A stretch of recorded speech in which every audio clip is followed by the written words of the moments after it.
Assassin's Creed Valhalla spoiler-free review. Assassin's Creed Vikings is genius. The gameplay in the background is on a PS5. I wished for this for many years and it finally happened, and I love it. It's just a shame they didn't do it earlier. Now let's start off with gameplay. The feeling of a Viking is here. For example, going on raids, drinking games, and the story just drizzles in a Viking feeling. Let's start with the combat. The combat does feel kinda weak, unlike in Ghost of Tsushima, but it is still really fun and enjoyable. The combat grew on me after I started leveling up and getting abilities, but until that point, the combat felt repetitive and boring. Abilities do return from Odyssey, but are not as much superhero-esque type powers. They are more grounded, except for the one where you're able to shoot people through walls. I wish they eliminated the whole superhero abilities because it just takes out the Viking feeling. Also, the skill tree is revamped and it's great, honestly. Now you unlock abilities like normal, but not all the skills tree is shown. And you have to unlock a skills tree to show a skills tree. Overall, the skill tree is pretty good and interesting. Also, now you don't get weapons frequently and you have to upgrade your weapons and stuff like that. Another thing they changed is now you don't have to level up to do a quest or level up to unlock a weapon, so that's really good. The final major thing they changed was the side quest system. Instead of having arrows over NPCs' heads for some stupid reason, there is now a blue dot on the map where you go to for a side quest, and the side quests feel more dynamic and more interesting, which is amazing because in the old games they were just tedious. Also, they brought back social stealth, kind of like the original games before Origins. Also, another thing is, like, in the skill tree you don't earn abilities like throwing axes and stuff like that. You have to find these books of knowledge around the map that give you different abilities, which I think is really good. Now for the bad things about the gameplay. The camera is crazy sometimes. For example, when I lock onto an enemy with my bow and I shoot it, it locks onto a new enemy and hits them instead. This is a major issue. They need to fix it as soon as possible. Also, if you are cornered on a ledge, you're gonna die because they don't let you roll off the edge immediately. Instead, you have to roll a couple times to get off the edge, and now you have stamina when you roll, so the chances of you not getting hit and actually dodging the attack is very small. Now there is just an invisible wall that blocks the way before you fall off. That's all the good things and bad things about the gameplay. Now let's talk about the story. Overall, I liked the story a lot and it kept me hooked throughout most of the game so far. The story, without spoilers, is that you're leaving Norway for England to start fresh, and you encounter different leaders, make new friends, and such. And that's what kept it interesting, was the story direction and diverse characters. Also, a change to the story is there are less character choices to alter the story than in Odyssey, which in my opinion makes this game feel more like an Assassin's Creed game instead of a full-blown RPG. Overall, the story is great. It's nothing insane like Red Dead Redemption 2, but it kept me interested. Now let's talk about the technical issues. The frames are overall fine and do drop occasionally, and there is popping while riding the longship, but that's what I expect from a cross-gen game. Also, there are a couple of bugs and glitches, especially with the quest. In the first 2 hours of the story, there was a quest that didn't even activate, so I had to restart the entire game, go through the cutscenes and stuff like that, but I just kind of skipped those, and then it finally worked. They need to fix that like really quickly. because a lot of other people had that problem. Also, sometimes I had to restart checkpoints because they won't activate. For the final thing is the value. This game is definitely worth $60, so if you're desperate to buy the game, buy it. But since this is a Ubisoft game, it will go on sale fairly quickly. Overall, I had a great time with the game, and I hope Ubisoft learns from this, and that we want an Assassin's Creed game that actually feels like an Assassin's Creed game, you know, and they actually put quality stuff in it, unlike Odyssey and Origins, which had some random bullshit, you know. So I give this game a solid 8 out of 10. Now enjoy the rest of the gameplay in the background.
Face me!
Ready, bows!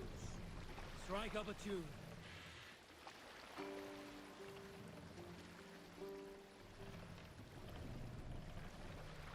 Monastery, Avon! Ripe for plunder!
this.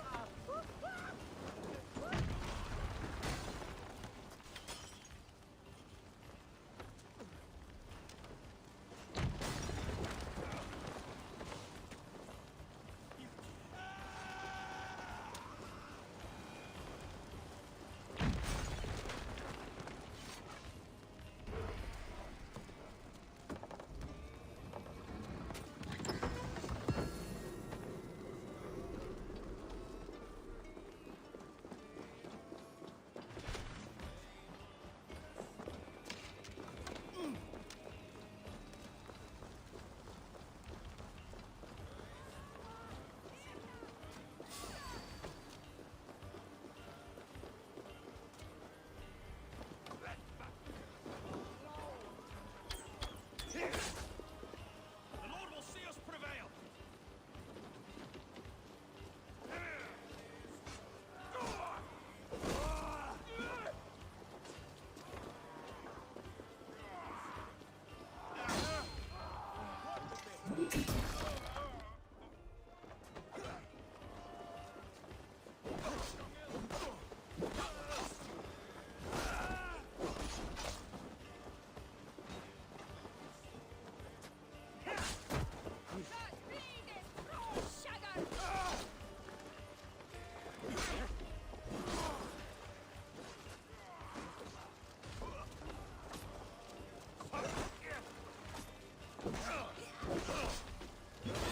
Watch my lead.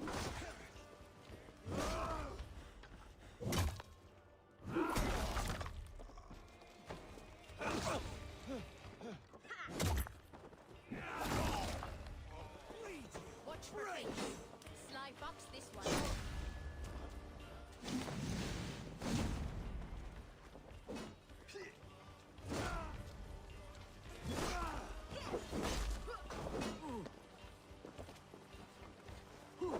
Take the bait.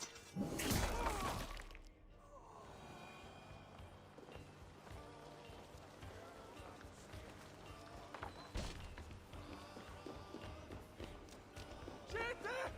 Flyot! Reviewnerd!